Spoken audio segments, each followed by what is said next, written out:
तार्क्ष्योऽध्यायः कल्पतरुः विमला प्रीतिवर्धनः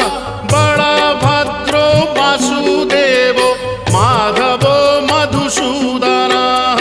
दैत्यारिः पुण्डरीकाक्षो वनमाली बलप्रियः